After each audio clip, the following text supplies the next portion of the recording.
Hello, thank you so much for tuning in. My name is Hannah Fernandez, and you're watching SCORE TV.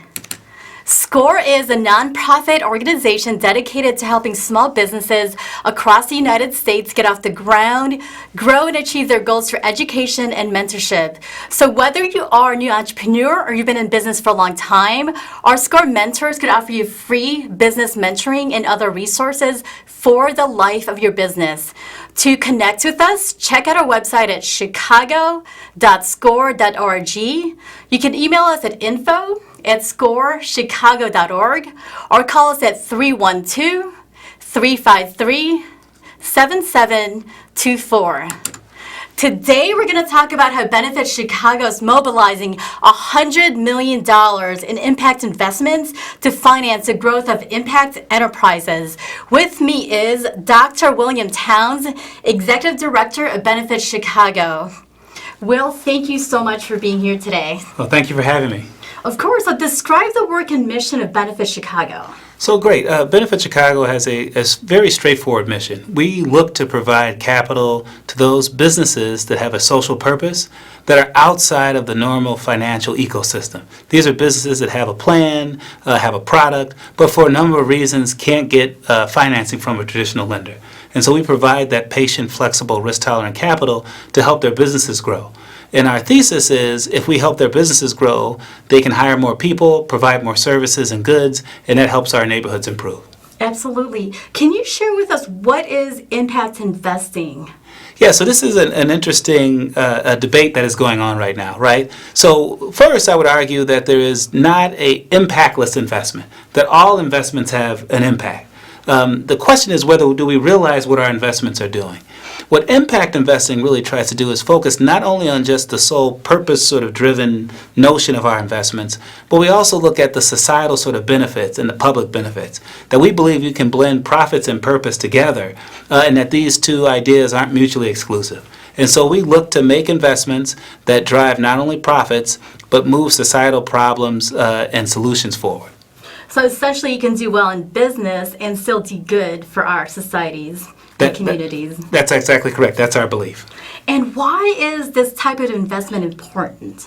Well, I think it's incredibly important because we have to realize that throughout our history, businesses we can't deny the impact that businesses have had, both positive and negative. But we tend to mostly focus on the positive side. Businesses create opportunities for people to build wealth. They create opportunities for communities to grow, housing markets to change, communities to be developed. But we can't ignore the sort of negative impacts that these businesses have. And that's climate change, pollution, there's sometimes massive unemployment, regentrification of neighborhoods, redeployment and neo sort of redevelopment, urban renewal that happens. And so we try to say, is there a way that we can sort of achieve the maximum amount of profit and benefit while limiting those negative social impacts? And this notion of how businesses are going to drive this, I believe, is incredibly important because our nonprofit and government sectors can't solve these problems on their own. They're going to need the might and ingenuity and creativity of our for-profit partners if we're going to solve a lot of these issues. And how does a social enterprise differ, if at all, from a standard business? Well, this is, I believe, going forward, we'll find out that, in fact, a standard sort of approach of a business actually is more in line with an impact or social enterprise. But in essence, what we're saying is we look at the sort of totality in a social enterprise of its complete impact, that we're, again, not solely driven to maximize profits at all costs. That a social enterprise, in fact, expands its definition of who its shareholder or stakeholder is. And that could include its employees, it can include the community in which it's embedded in, it can include the climate, it can include natural resources. And so when we look at a much broader sense of who our stakeholders are, how do we sort of take care of the maximum amount of our shareholders and stakeholders? And that's really what a social enterprise tries to do. We are seeing more and more businesses focusing in on this. JP Morgan, Fifth Third Bank, and others now are really sort of putting pressure on businesses to do more good. And we believe this is all moving in the right direction to help our city and our country move forward. And let's take this back locally here. How has this initiative changed the business landscape in Chicago? Well, I think it's created a tremendous opportunity for those businesses and entrepreneurs who otherwise were just outside of the financial ecosystem. Before, if you had an idea of how to create employment opportunities in your local community in the South and West Sides, you may have not been able to get the capital needed to get that idea into fruition. We're working along with a host of others in the impact space to try to provide that capital, that we have a belief in the entrepreneurs and the ingenuity of the people in our communities, that they have the solutions, and that what they lack, we can provide in sometimes capital, sometimes social capital, meaning our networks, or intellectual capital. We have an idea or help that we can provide. And we believe that that is the solution. And by providing them this capital, we hope to see our small entrepreneur businesses grow in our community, more people get hired, and start to see some of our neighborhoods revive. And I'm so glad your organization exists, because I do see a lot of social entrepreneurs think that that's the limit. You know, they're not able to go ahead and implement their ideas to go ahead and affect change in our community because they don't have the capital, and like you said, they don't have the network. That's right. And I think it's incredible that we don't discourage our entrepreneurs, right? Our whole idea is that we believe in all of our neighborhoods that there are genius and brilliant people working to solve solutions every day. And so what we try to do is provide them with the capital, with the infrastructure and other things that they need to try to get those ideas, as I said before, into fruition. And we believe if we can support them, that we can see significant change. There is something that happens when an individual sees their idea come to fruition. When they see things in their neighborhood change, where they're a part of the solution, as opposed to the solution being brought to them or done to them, that we think is really infectious and spreads, right? So we would say that there is a social impact to social impact investing, that idea grows and more people tend to support it. And so we want to help to see what we can do to nurture those ideas, to provide them the water and sunlight, if you will, to have those ideas rise from the ground, flourish, and then spread. And you're right, people are truly committed to causes and initiatives that they're a part of. So it's really important to go ahead and make sure that you enable people to actually become a part of the solution. No, that's 100% right. I mean, I say often that many times the solution, the hand that you need for the solution is at the end of your own arm. That you yourself cannot wait for someone to come into your neighborhood and solve the problem, but you have to sort of get up and move forward. And far too often, many in our communities have been discouraged because as they went around to talk with lenders, as they went around to talk with other officials and things, we're constantly being told no. And so we're again trying to see how we can garner that energy, garner that creativity and innovation and entrepreneurship, and really put it on a path or a platform, whether it's through an investment we make today or one we'll make in the future, to see those ideas come to fruition and really sort of help the community help itself. And I'm so glad you're doing that, because there's not going to be any entrepreneur that's going to be more passionate to solve those issues than somebody from that area or that neighborhood. That's right, and the research proves that out. We know when a local business owner opens a business that more of those profits and resources stay in that community. There isn't this sort of economic extraction that takes place, but in fact it stays there, and there's a multiplying effect that occurs when a dollar is earned in a community, spent in a community, and sort of goes through. And so we know, again, that we can start with just a small idea, a coffee shop, for instance, and that coffee shop becomes a place where people sort of gather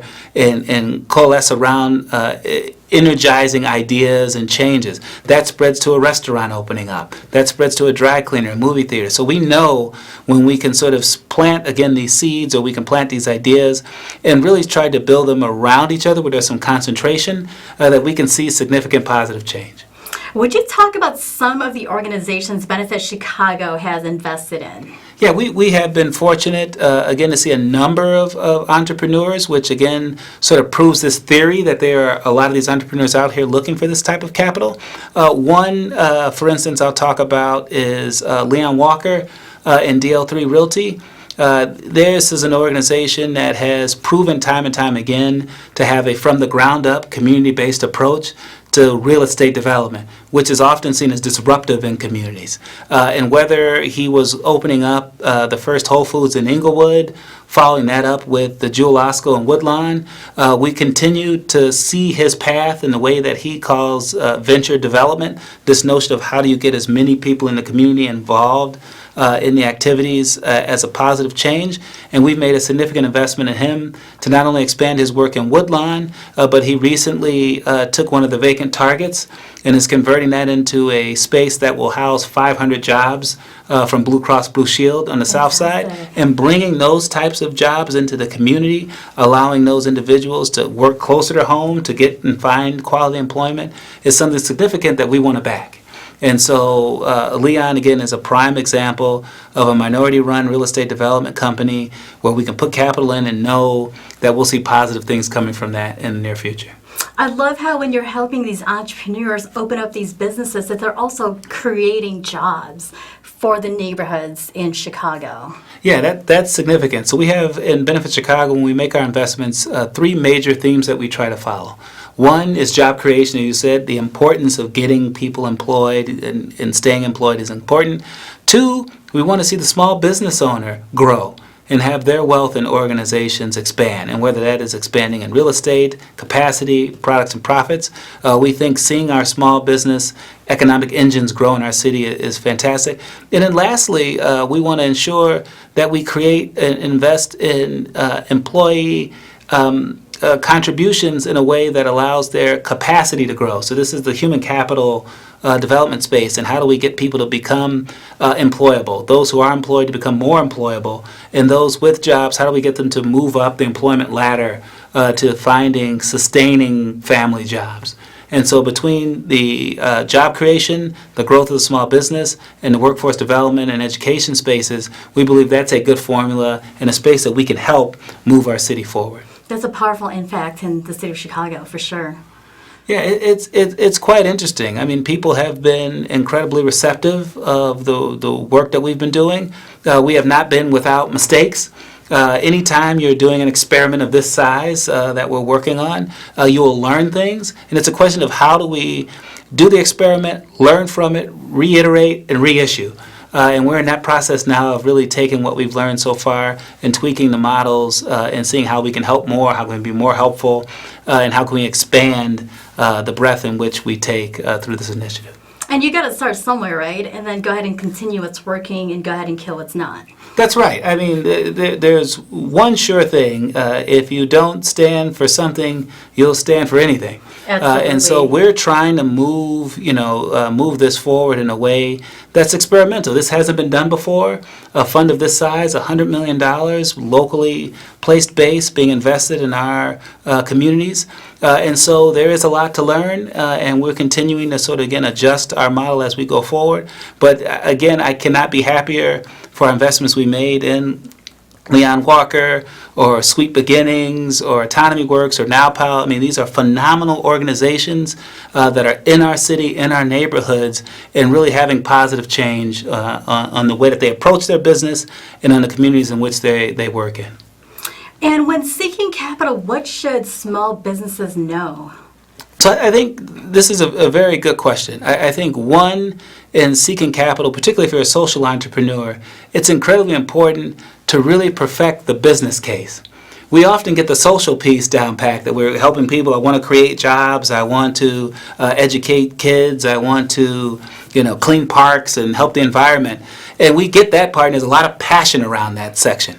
But then when you get to the business case is where sometimes that passion is still there, but the offer that they present isn't as solid. So I would argue, if you're passionate about a social issue, really concentrate on the business case. That's where a lot of the lending sort of starts, is do you have a real business case? Are there customers? Is there a product that people need? Are you filling it in a particular way? And then never letting go of that social component.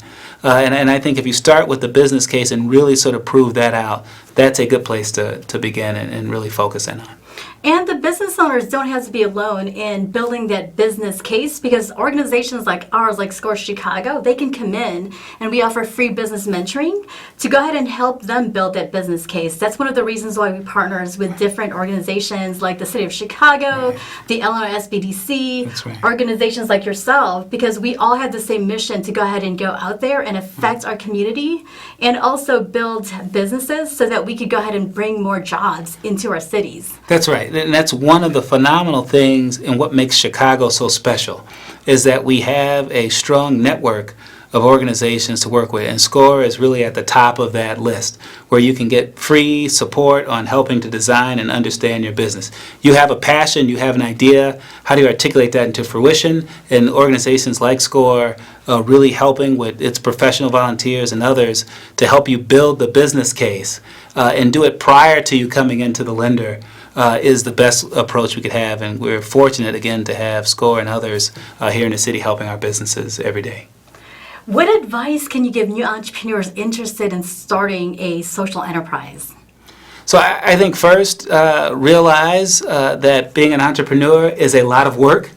I hear a number of people saying, "Man, I'm working too hard. I'm going to start my own business." Yeah, we know that's the exact opposite. Now, the question is, when you start something that you're passionate about, it may not feel like work. So you end up putting in more hours and more time. But when you're passionate about a particular solution you're trying to create, it doesn't feel like work. So I'd say follow your passion.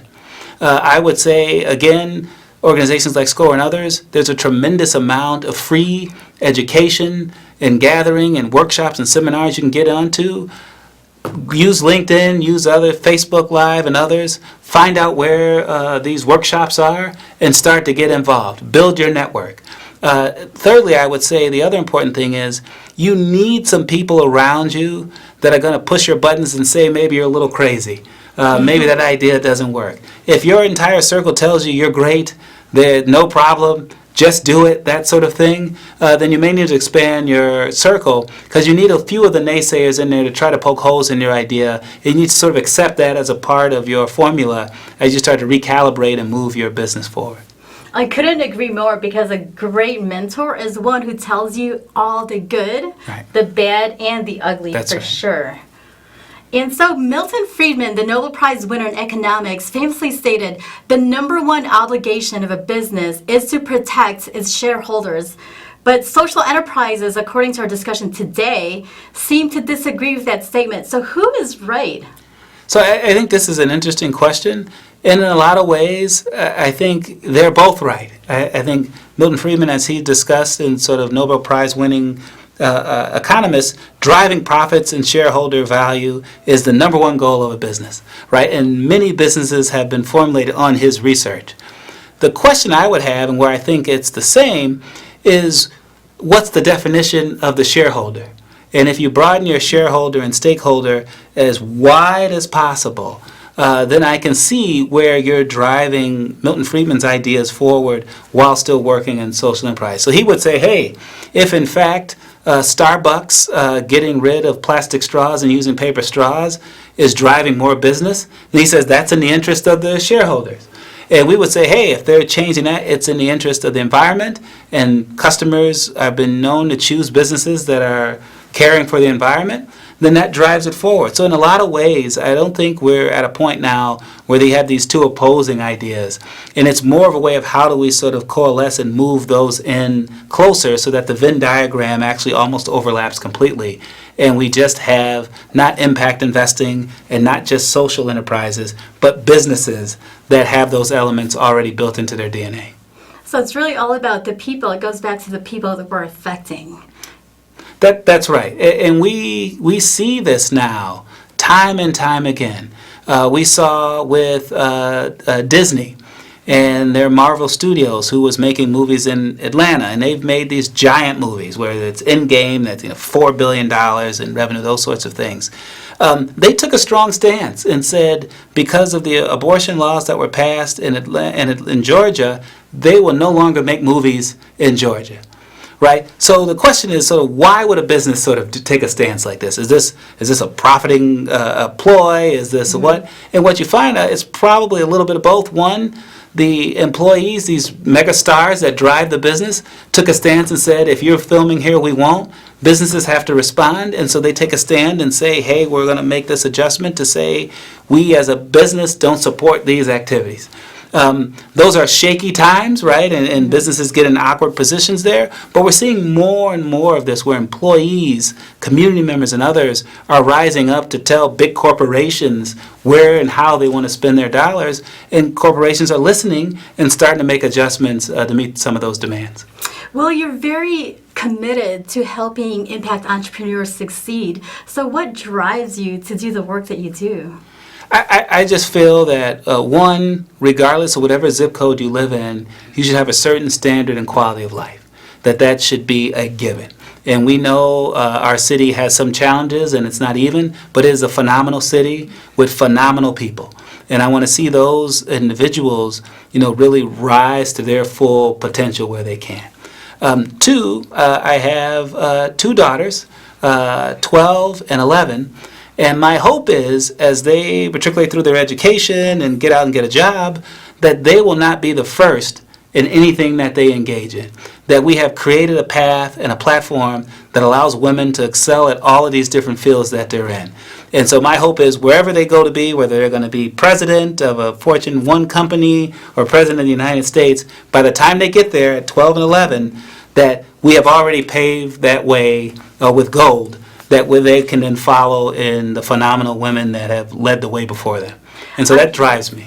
I love that. I love the fact that is my vision as well for my niece and nephew as well. They're, both in high school, 14 and 15 right now, is that someday we don't have to say I'm the first woman, I'm the first African American, because like you said, we paved the road so that it is commonplace for a woman, for somebody from a minority background to be in a position of power and leadership in our community. So I really love what you said about that. Thank you. And we all have a responsibility as people, as an executive director of an organization, as a manager, as this. We have to sort of realize we can't just point outward and say this is a problem someone has to fix. The question is, how do we point inward and say, what can I do about it? And that's the stance, I think, and the questions we have to ask ourselves as we move forward in this great city, great town, great neighborhood. Has there been a mentor in your life that's really made a positive impact in the way you think and the way you do things? I've been fortunate. I've had several people, whether they realize it or not, that I've called mentors. And one was a gentleman who just lived next door to me, and I would just see him go out the back of the house to dump the trash back and forth. And for one reason or another, he needed some help carrying something in, and that started a long sort of conversation and relationship. And he would say, Will, I've been fortunate, I've been poor, and I've been rich.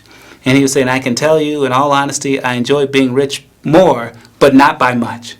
And what he meant by that is saying the money doesn't solve all these problems. You think it does, and you can live a little bit better life and maybe drive a little better car, but it's the other things in your life, that your health, your friends, your neighbors, people around you and how they're doing, that you really drive sort of life wealth from.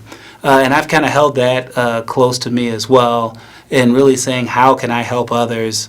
As for the most part now, fingers crossed, I don't need much help myself. And so how can I sort of give things back in a way that allows others to join me at the table of progress and prosperity and growth? That's a beautiful story example. And well, impact investing is an incredibly hot topic. Is it a fad or is it sticking around? I would tell you, I think, and this is something, again, brilliant by the individuals who are sort of coming into the workplace, our millennials, our Generation Z, and now we're even getting lots of data on Generation AA, that they are the ones really driving a lot of these changes. Again, my 11-year-old walks around with a metal straw, right? I said, well, why are you walking around with a metal straw? I said, well, you got to save the turtles, right? She's 11. right? I wouldn't have been thinking about turtles at Precious. 11 or anything, Yeah. but they're learning about these things in school. They're conscious and notion about trash and environment and these sorts of things. And they're going to take that with them as they, again, go through high school, college, and into the workplace. And the workplace has got to be ready in corporations to receive these employees. And so I think it's not a fad, that we'll continue to see businesses being held accountable. We'll continue to see boards be diverse with minorities and women on those boards. And we'll continue to see customers, I think, place their dollars and purchasing power and investments in businesses that are aligned with their whole self and not just a material self. And we need that mindset to go ahead and save our planet and also make our communities better. That's right. I mean, this is something where the science is telling us and the research we have to figure out, right? We're limiting and running out of resources. We're having very awkward weather patterns and these sorts of things. And whether you believe in global warming or not, there is something strange happening. And so I would rather err on the side of this is odd. It's 80 in December in Chicago. That seems a little weird. And so what can I do to make adjustments to try to solve that? And I think that's all we can do. What can we do to make a small investment in a business in our community? What can we do to volunteer and take some of our extra time and work at SCORE and volunteer to help small businesses put plans together? We all have something we can contribute. It isn't all just money. And I think someone's time, someone's talents, and being able just to stop and talk to some of these young people can have a tremendous impact on their future and therefore the future of our city. Beautiful. Well, for those interested, what is the best way to get more information or connect with you at Benefit Chicago? So those interested in Benefit Chicago should go to our website. Our website is www.benefitchicago.org. Thank you so much for being here today, Will, and for all you do for our communities. Oh, no, thank you. It's a pleasure to be here. And to those of you watching, if you'd like to volunteer, we're always looking for more SCORE mentors, so please connect with us. Our website is chicago.score.org. My name is Hannah Fernandez. Thank you so much for watching, and we'll see you again next time on SCORE TV.